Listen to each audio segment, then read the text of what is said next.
Here's the deal. Some federal employees are now on leave after criticizing the Trump administration's handling of federal emergency management.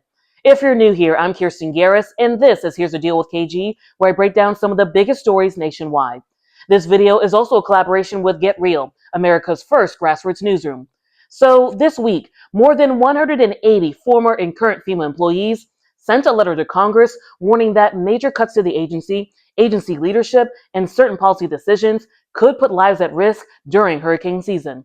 There's a lot to talk about, so I got my notes. Let's get into it. This is a letter sent to Congress and it's also published online so anyone can see it. Now, this group of former and current FEMA employees said they released this letter this week for a reason, and that's because it marks 20 years since Hurricane Katrina made landfall in New Orleans. It's considered one of the deadliest and one of the most expensive natural disasters in U.S. history. These workers also say in their letter that Hurricane Katrina wasn't just a natural disaster, it was a man-made one too, after major failures by the federal government to deliver timely and effective aid to survivors. After Hurricane Katrina, Congress passed new legislation to address some of the shortfalls in FEMA at the time and try to prevent a similar response from ever happening again. But now, 20 years later, workers in this letter say that what they've seen from the Trump administration so far could take the agency back to pre-Katrina days, and they're really worried about that. And here's why. They say that the agency has slashed major parts of the department, such as mitigation,